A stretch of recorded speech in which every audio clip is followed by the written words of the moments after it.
Être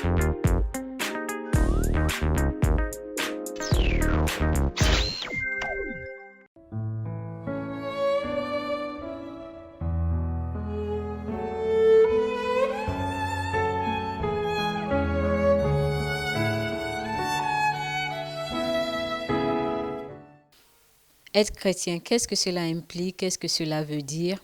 Bonjour et bienvenue sur Proximité Web TV, sur votre émission Chemin de foi.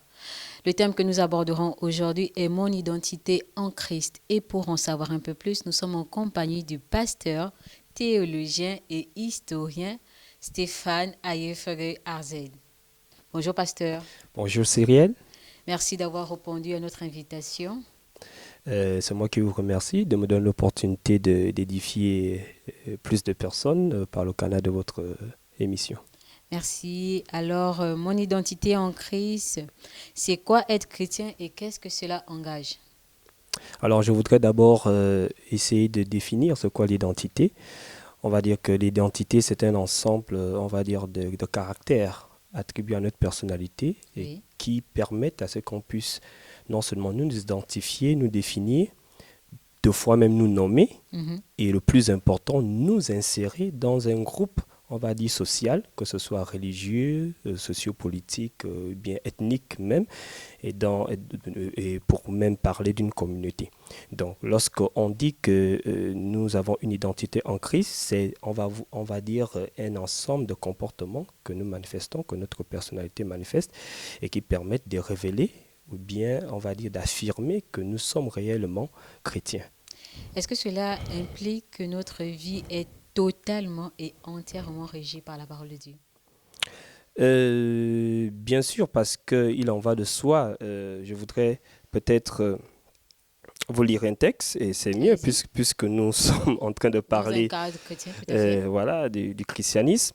Voici des paroles de l'apôtre Paul dans l'épître adressée aux Philippiens. Le chapitre 2, versets 15 à 16, il dit « Afin que vous soyez irréprochables, purs des enfants de Dieu, irrépréhensibles au milieu d'une génération perverse et corrompue parmi laquelle vous brillez comme des flambeaux dans le monde. Portons la parole de vie, et je pourrai me glorifier au jour de Christ de n'avoir pas couru en vain, ni travaillé en vain. » On peut ajouter à ces paroles-là les paroles du Seigneur Jésus-Christ, qui disait que si vous m'aimez, gardez mes commandements. On va dire que la parole de Dieu est le régulateur, on va dire, du comportement, de la manière de vivre au quotidien du chrétien. On ne peut pas dire qu'on est chrétien si nous ne sommes pas capables de nous soumettre volontairement à ce que dit la parole de Dieu, aux directives, aux orientations de la parole de Dieu. Dans chaque domaine de notre vie, la parole de Dieu doit être, on va dire, comme un socle, une posologie, une règle pour nous diriger dans nos choix et dans nos décisions. Est-ce que le fait d'accepter le Seigneur comme Jésus comme Seigneur et Sauveur personnel nous confère un titre particulier par rapport à d'autres? Est-ce que cela qualifie en fait qui nous sommes, selon vous? L'Évangile selon Jean nous dit dans son chapitre 1er, au verset 12, à tous ceux qui l'ont reçu, on parle du Christ, à ceux qui ont cru en son nom, elle, la parole faite chair, il y a un pseudonyme de Christ, leur a donné le pouvoir de devenir enfant de Dieu. On devient enfant de Dieu, et ce que nous confère le fait de croire au Christ, la première identité que nous avons, c'est être enfant de Dieu. Cette identité-là nous est conférée parce que nous avons cru. Maintenant, il faut revenir sur peut-être une petite histoire. Permettez-moi de faire une petite histoire sur le mot chrétien. Alors, c'est dans le chapitre 11 des Actes des Apôtres que l'auteur des Actes, Luc nous fait apparaître le mot chrétien pour la première fois. C'est aux environs des années 43 après Jésus-Christ. On dit que ce sont des habitants d'une ville qu'on appelle Antioche qui ont observé des adeptes du Christ et qui, on va dire même d'une manière ironique pour se moquer d'eux, ont utilisé le mot chrétien En grec ancien, c'est Christianos, ça veut dire littéralement des petits Jésus. Ils ont identifié ces personnes par leur comportement, par leur manière de vivre au quotidien, par leur savoir-faire, leur savoir-vivre. Et ils ont dit que ces gens-là, ils ont une certaine manière de vivre et on va les appeler des chrétiens. Donc, Voilà. on reconnaît un chrétien par sa manière de vivre. Oui, parce que la notion d'être de chrétien, le fait d'être chrétien, c'est pas quelque chose que nous utilisons, on ne s'autoproclame pas chrétien. D'accord. C'est celui qui n'est pas chrétien, ou bien peut-être un autre chrétien, hein, par extension, qui doit reconnaître quand notre manière de vivre, dans les valeurs que nous professons, dans notre manière de diriger chaque domaine de notre vie, nous le faisons selon la parole de Dieu, nous le faisons en ayant comme référent Christ. Et qu'est-ce qui explique alors le fait que on reconnaît certains chrétiens, certaines caractéristiques en fait qui ne vont pas, qui ne vont pas de pair avec ceux qu'ils prétendent être? Alors, c'est une question très, très importante et très profonde. Je crois qu'il va falloir essayer de donner une réponse pertinente. Ça veut dire que, pour moi, hein, qui parle, le premier problème, c'est celui de l'authenticité des conversions. L'authenticité des conversions, c'est-à-dire? L'authenticité des conversions, ça veut dire qu'il y a un phénomène qui prend de plus en plus d'ampleur dans nos églises, quelle que soit hein, la tendance, qu'on soit catholique, protestant, hein, même église des réveils pentecôtistes, il y a des gens qui sont dans des églises qui n'ont pas expérimenté une rencontre personnelle avec le Christ. Cette rencontre-là nous ouvre à un mystère que le Christ lui-même a nommé la nouvelle naissance. Il faut que les gens puissent, n'est-ce pas, expérimenter une nouvelle naissance. Comment alors on expérimente la nouvelle naissance? Alors la nouvelle naissance, revenons sur le texte de Jean, chapitre 1, verset 12, c'est la formule nous est donnée, hein, je préfère parler ainsi, la formule nous est donnée à tous ceux qui ont cru et qui ont reçu. Il faut croire que le Christ, Jésus est le Christ, qu'il est mort pour nos péchés, D'accord. qu'il est le Seigneur et Sauveur. Il faut aussi savoir ce que ça veut dire parce qu'aujourd'hui, il y a un problème. Il y a un problème dans le fait d'évangéliser. Il y a des gens qui croient qu'ils évangélisent, mais ils présentent un Jésus Nganga, un Jésus qui est capable de faire beaucoup de choses pour les gens et qui ne nous demande rien. Et là, c'est vraiment une fausse manière de présenter Jésus. Je crois qu'on n'accepte pas Jésus parce qu'il doit faire des choses pour nous. On accepte Jésus parce qu'il a fait quelque chose pour nous. Et il est de notre devoir, je vais dire même, il va de soi que si nous voulons être sauvés, nous puissions aller vers le Sauveur. Donc ça veut dire que quand on accepte Jésus, il y a une contrepartie? Oui, il y a une contrepartie. Laquelle? Il y a une contrepartie. Écoutez, prenons un peu un texte, peut-être que vous connaissez aussi, dans l'évangile de Matthieu, chapitre 11, verset 27. Il dit, venez à moi, vous tous qui êtes fatigués et chargés, et je vous donnerai du repos. Et ça ne s'arrête pas là. Il dit, ensuite, prenez mon joug. Car mon fardeau est léger et vous trouverez en moi, on va dire, non seulement des instructions, mais vous y trouverez aussi de la paix. Donc, on va parler peut-être d'une espèce de troc entre Christ. Le Christ veut que nous puissions venir à lui, bien sûr, pour que nous puissions être utiles au Christ, puisque le mandat de chrétien, le mandat de chrétien qu'on fait une mission, peut-être pour faire une redondance, c'est une mission que Dieu nous donne. Il a dit, allez partout dans le monde. Donc, le Christ nous décharge de nos fardeaux, nos maladies, nos malédictions, du fait qu'on ne puisse pas peut-être être dans une certaine aisance matérielle, financière. Mais pourquoi? Pour que nous puissions être en même d'être libres pour pouvoir répondre à une mission, aller partout, faites de toutes les nations des disciples. Voilà. Donc la contrepartie en acceptant le Christ, oui, c'est la mission d'évangélisation. Oui, la mission d'évangélisation, mais aussi la responsabilité qui incombe à tout chrétien de représenter convenablement le royaume. L'apôtre Paul... Comment on peut représenter convenablement le royaume? Convenablement le royaume, nous revenons sur la notion d'abord on va dire, de faire de la parole de Dieu notre guide. D'accord. L'apôtre Paul, en écrivant aux chrétiens de Corinthe, on va dire sa première épître, au chapitre 5, à partir du verset 17, il dit si quelqu'un est en Christ, il est une nouvelle créature. Après, par la suite, il dit que Dieu a fait de nous des ambassadeurs. D'accord. Il nous a donné un ministère dans le sens d'un travail.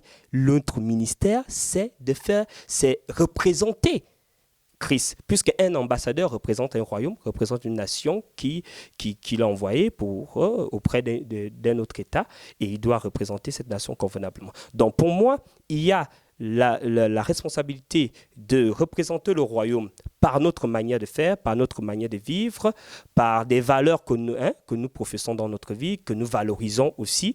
Il y a la responsabilité d'évangéliser, parce que c'est autre chose aussi, évangéliser. Il y a la responsabilité aussi, peut-être pour un dernier point, de manifester ce que je peux appeler les compétences de la chrétienté, parce que Dieu nous a donné un pouvoir d'être, on va dire, enfant de Dieu, et ce pouvoir-là d'être enfant de Dieu nous amène à être un instrument entre les mains de Dieu pour que Dieu, par nous, puisse délivrer, puisse sauver, puisse amener les gens à la lumière, à la transformation pour la vie que le Seigneur Jésus-Christ voudrait que nous puissions vivre. Alors donc, qu'est-ce que vous pouvez dire à ces personnes qui ont accepté Christ? Quelle est leur identité aujourd'hui? Qu'est-ce qu'ils peuvent retenir de leur identité en tant que chrétiens?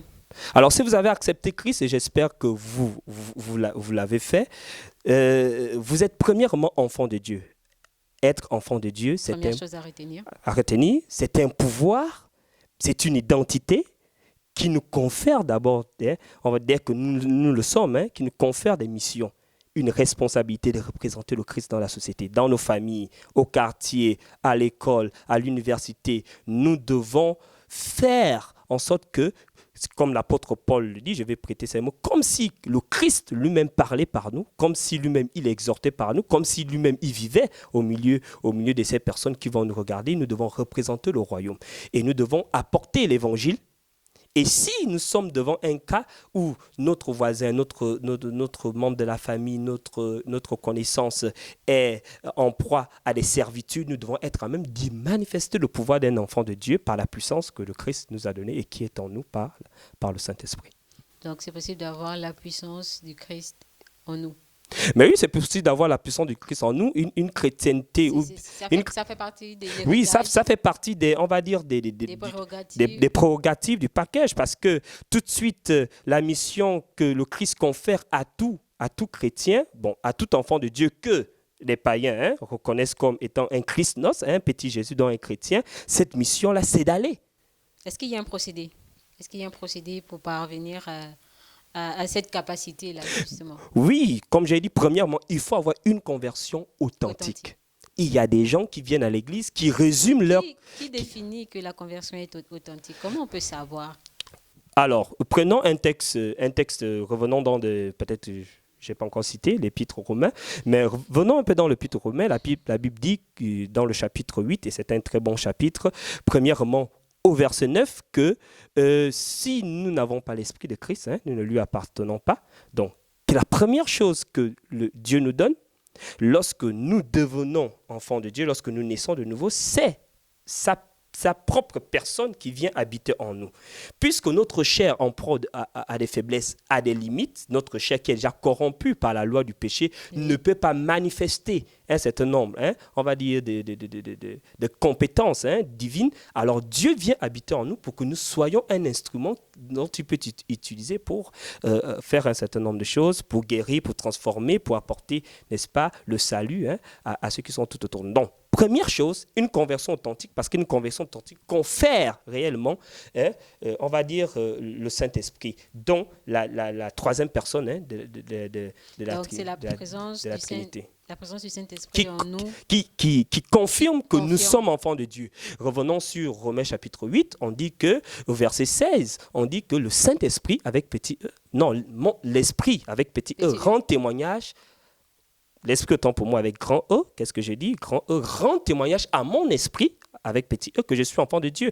Il faut que chaque personne puisse attester intrinsèquement, ça veut dire que je suis enfant de Dieu. C'est une histoire de conviction. C'est une histoire de conviction, mais je ne veux pas dire de conviction comme si on s'auto-convainc de quelque chose qui n'est pas suivi d'une expérience. Lorsqu'on a le Saint-Esprit, lorsque vous vivez avec quelqu'un, il faut avoir une communion avec cette personne. C'est le temps de prière, la personne peut vous parler, la personne peut interagir. Donc, il y a un vécu que nous devons avoir avec la personne du Saint-Esprit. On a trop de chrétiens qui s'attendent à ce que des pasteurs, des prophètes, des personnes qui sont considérées comme des hommes de Dieu puissent faire ce travail à leur place, puissent leur donner une parole, une prophétie, alors qu'ils peuvent, n'est-ce pas, eux-mêmes avoir une relation D'ailleurs, c'est quelque part foirer l'œuvre de Christ, parce que la première chose que le Christ nous a donnée, c'est la capacité à être en contact avec le Père. Il nous a réconciliés avec le Père afin que nous puissions être ses enfants. Alors, dernière question, au final, est-ce qu'il est possible de bénéficier, c'est-à-dire de jouir de cette identité en Christ? Oui, il est possible de bénéficier de ça. Premièrement, de manière pratique, conversion authentique. Deuxièmement, il faut que nous puissions être des chrétiens enseignables. Beaucoup de chrétiens ne sont pas enseignés, donc ils n'ont pas, on va dire, des rudiments qui peuvent, n'est-ce pas, expérimenter, appliquer pour pouvoir croître dans la foi.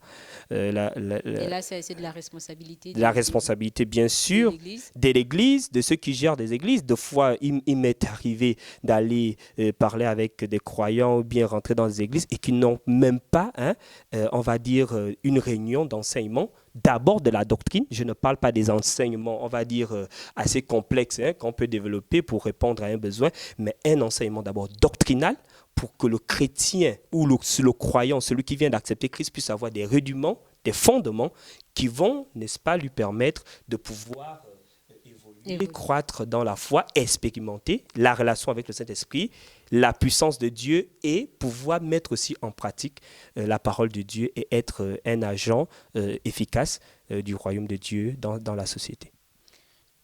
Alors, c'est ici que prend fin votre émission Chemin de foi, où nous avons abordé avec le pasteur Stéphane Azed ce que c'est l'identité en Christ. Nous espérons que vous avez été édifiés par ce numéro et nous vous disons à très bientôt sur Proximité Web TV.